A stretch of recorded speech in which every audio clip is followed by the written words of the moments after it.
Menangkap seorang pria terduga pelaku pelecehan seksual terhadap anak laki-laki yang merupakan tetangganya sendiri di Depok. Seorang guru di Banjarmasin, Kalimantan Selatan ini ditangkap karena melakukan kekerasan seksual kepada 6 anak laki-laki yang masih duduk di bangku SMP. Informasi lain, kasus pencabulan 40 orang anak di bawah umur oleh pelakunya. Pemirsa, kematian bocah perempuan 7 tahun di Semarang, Jawa Tengah terungkap ternyata akibat kekerasan seksual. Ironis, pelaku ternyata paman korban dan telah ditetapkan sebagai tersangka. Jumlah kasus kekerasan seksual pada anak terus meningkat setiap tahunnya di Indonesia. Tercatat ada 834 kasus kejahatan seksual yang menimpa anak-anak di sepanjang tahun 2022. Diketahui jumlah ini hanyalah jumlah yang tercatat di KPAI, yang besar kemungkinannya masih banyak lagi korban kekerasan seksual di luar sana yang tidak melaporkan apa yang menimpanya dan tercatat di KPAI. Yang lebih ironisnya, sebagian besar pelaku kejahatan seksual yang terjadi pada anak-anak tersebut merupakan orang-orang terdekat dari mereka.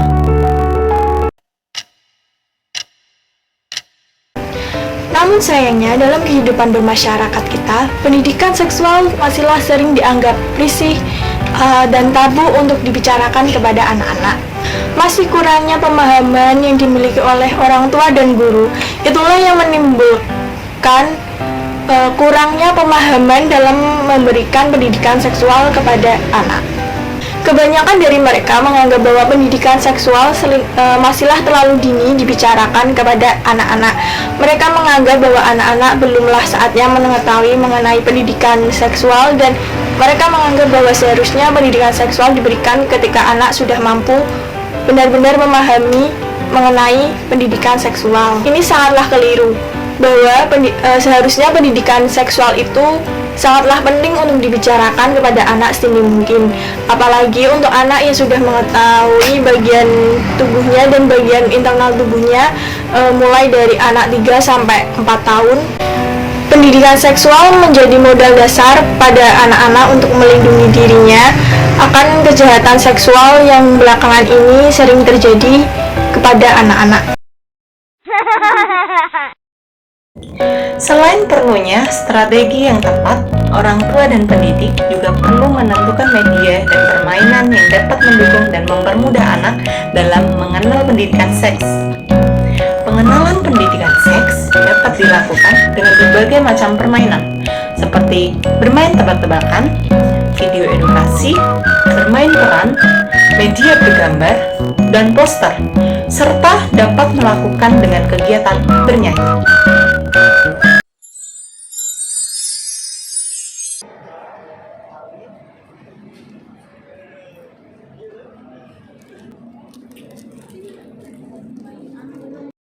Apa deh? Lagi main boneka nih mah. Boneka aku cantik kan? Oh, main boneka ya. Iya.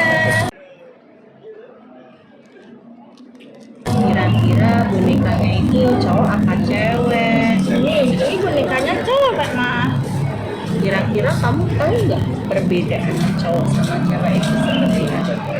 Setahu ya mah, kalau cewek tuh dia yang pakai rok itu. Kalau cowok yang biasanya pakai celana.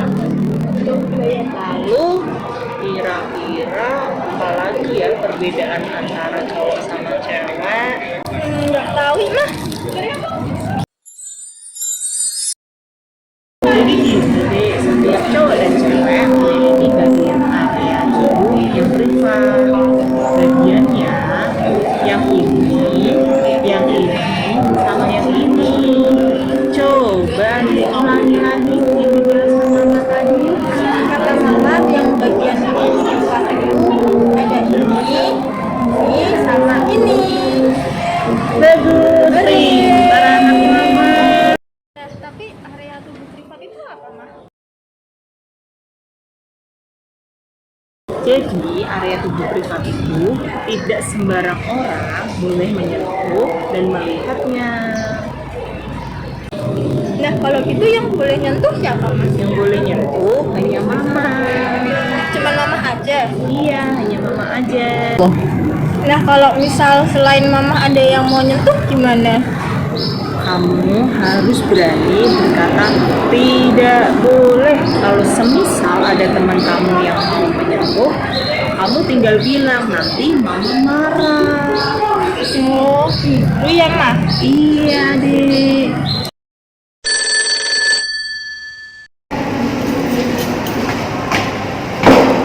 Gimana Kak mainnya? Tadi seru sih, Ma. Aku mainan boneka. Terus tadi aku tuh bisa memberi orang, Ma. Terus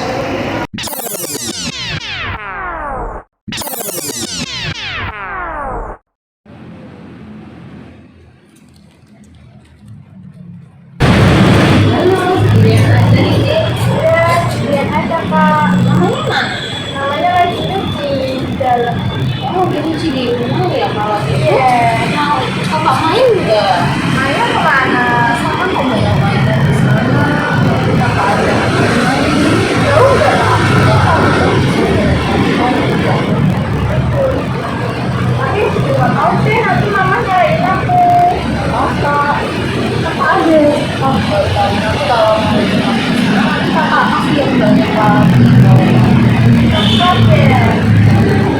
Tapi juga mau nanti aku dicari mas. Soalnya belum bilang mama. Gak mau. Soalnya harus izin sama mama kalau mau pergi. Gak mau. Terus gimana? Kamu mau atau enggak? Enggak, kan aku ingat pesan mama katanya kalau mau kan nggak boleh nerima barang dari sembarangan orang, terus nggak boleh pergi kemana-mana, harus izin sama mama. Nah, pintar anak mama. Jadi pinter ya aku ya. Iya, kamu udah benar. Anak-anak di usia dini belum dapat memahami hal-hal yang berkaitan dengan pendidikan seksual.